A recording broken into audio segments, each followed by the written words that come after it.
Hey, bonjour à toi, j'espère que tu vas bien. Bienvenue sur cette nouvelle vidéo YouTube. Aujourd'hui, on va voir ensemble quelles sont les 5 plus grosses erreurs que j'ai pu effectuer en immobilier après 5 millions d'euros d'investir répartis sur à peu près 25 biens immobiliers. Je te souhaite un très bon visionnage. Comme tu l'as vu en introduction, aujourd'hui on va parler ensemble des 5 plus grosses erreurs immobilières que j'ai pu réaliser au travers des 5 millions d'euros que j'ai investis dans l'immobilier sur ces dernières années.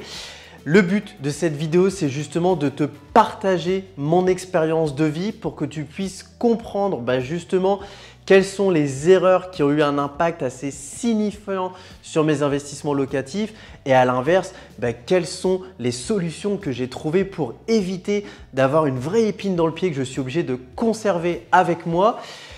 Je te laisse vraiment prendre des notes de cette vidéo et je pense l'une des plus importantes de la chaîne puisque en fait, ces erreurs que j'ai pu effectuer sont des erreurs que nombreux de nos clients auraient pu réaliser s'ils n'étaient pas passés par nos services.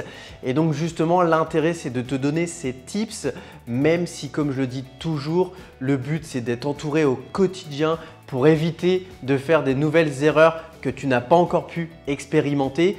Comme on dit toujours, c'est très important de s'entourer du sage pour apprendre et c'est quelque chose que j'adore faire au quotidien, c'est m'entourer des plus grands pour savoir et donc c'est important que je puisse te redistribuer cette connaissance pour que tu puisses l'acquérir à ton tour. Je te souhaite donc un très bon visionnage et on commence avec la première erreur. Alors la première erreur, c'est une erreur qui aujourd'hui est fondamentale, c'est la peur du passage à l'action. Parce qu'on se dit, je ne vais pas louer, je vais avoir des problèmes avec mes travaux, je vais ceci, je vais cela. Et ça, c'est la première erreur que j'ai réalisée il y a maintenant quelques années en arrière, puisque entre le moment où je suis passé à l'action et le moment où j'avais commencé à m'intéresser à l'immobilier, il y a quasiment eu 1 an et demi qui est passé. J'ai mis en effet plus de 6 mois à réfléchir. Est-ce que c'est la bonne solution? Est-ce que je vais le faire?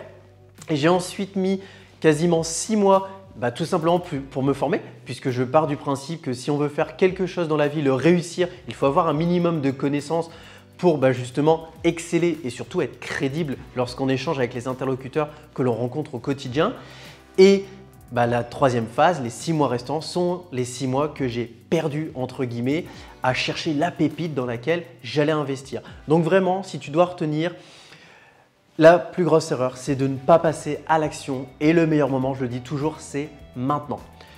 La deuxième erreur que j'ai réalisée, c'est tout simplement aujourd'hui l'erreur que je ne peux plus faire du tout puisque c'est devenu une passion, c'est l'optimisation fiscale.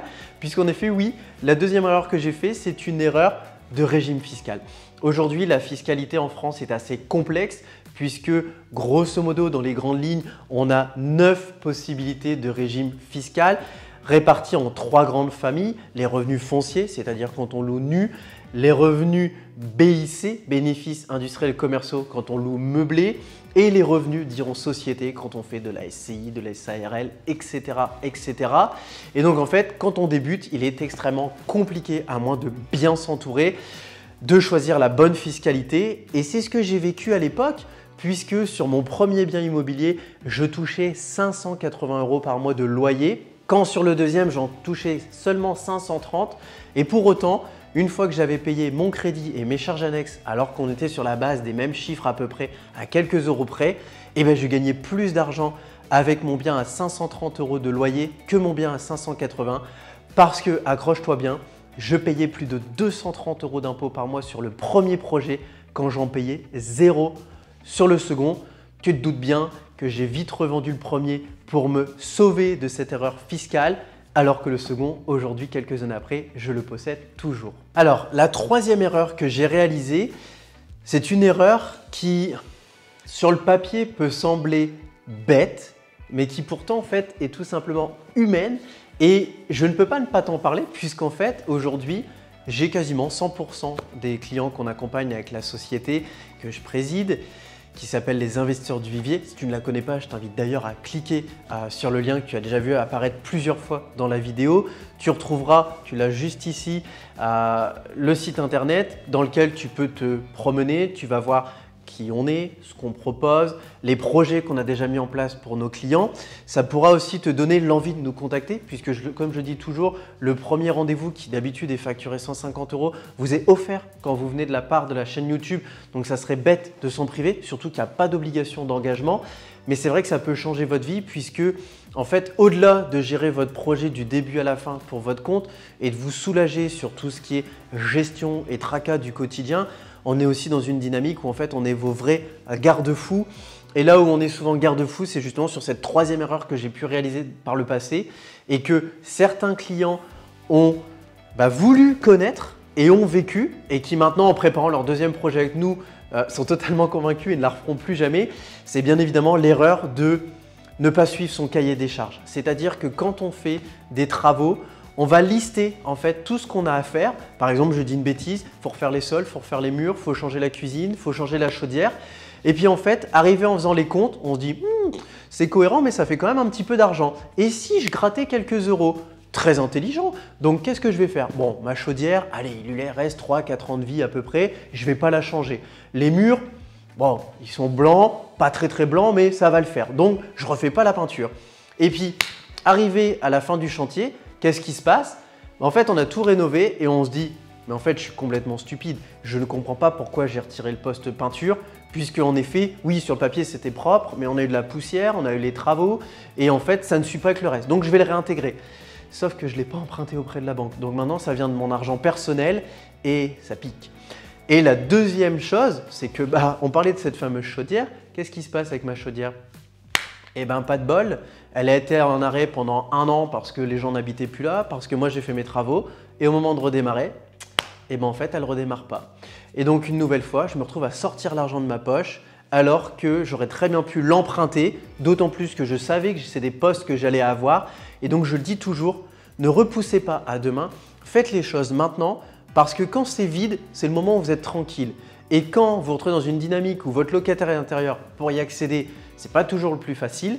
Et en plus de ça, en fait, c'est plus l'argent de la banque, là, c'est votre argent. Donc vraiment, faites attention à ça. On arrive maintenant à la 4e erreur que j'ai pu réaliser. La 4e, qui est une erreur qui est extrêmement bête.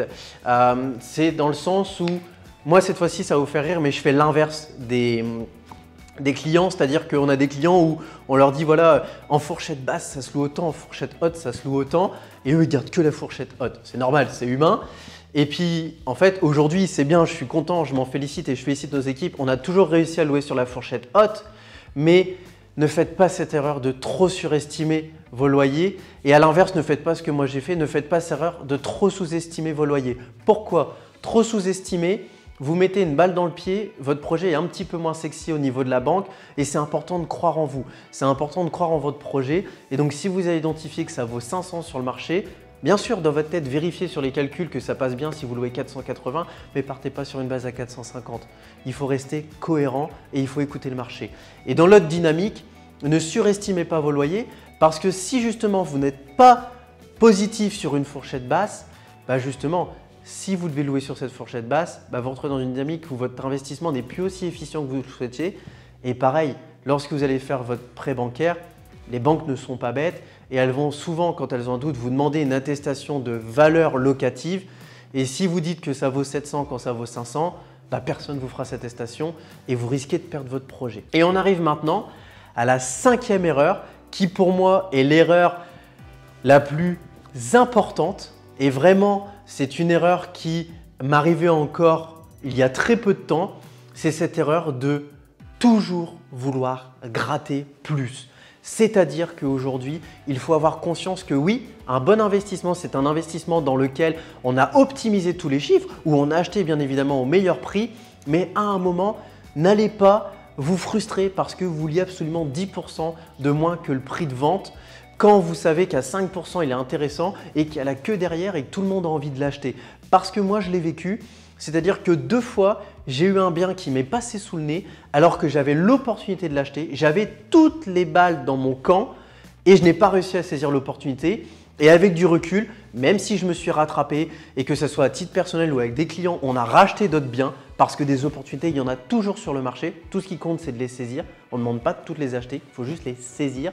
Et comme on dit, il y aura toujours des affaires qui seront toujours meilleures que la précédente qu'on a vue. Mais ce qui compte, c'est le passage à l'action. Donc là-dessus, vraiment, partez du principe que à partir du moment où vous avez acheté correctement, vous vous enrichissez et vous avez réussi. N'allez pas chercher tout le temps la crème de la crème de la crème parce que comme je dis, il vaut mieux faire 2 investissements qui sont au-dessus de la moyenne qu'un seul investissement qui crève le plafond tous les 2 ans. 2 par an plutôt que 1 tous les 2 ans. Vous le verrez sur le long terme, vous serez gagnant et moi je le sais très clairement. Quand entre mon patrimoine personnel et ce qu'on a fait avec nos clients, on a investi 5 millions d'euros, on sait qu'on est dans une dynamique où si justement on avait un petit peu dérogé à ça, on aurait pu investir 1 million d'euros de plus tout en satisfaisant tout le monde. Donc retiens bien ça, ce qui compte c'est de passer à l'action à partir du moment où tous tes voyants sont ouverts. Voilà, et bien écoute, cette vidéo touche à sa fin, j'espère qu'elle t'a plu. Si ce n'est pas encore fait, je t'invite à cliquer sur le bouton s'abonner. C'est très important puisqu'aujourd'hui vous êtes plus de 60% à regarder les vidéos sans vous abonner et c'est dommage puisque c'est du contenu qui vous est diffusé gratuitement à outrance quand d'habitude vous devez le payer au travers de formations qui coûtent parfois plusieurs milliers d'euros. Et puis la deuxième chose, n'oublie pas de laisser un pouce bleu, c'est toujours la façon de me récompenser pour tout ce que je te partage au quotidien. Et puis en attendant, je te dis à très bientôt pour une prochaine vidéo. Ciao!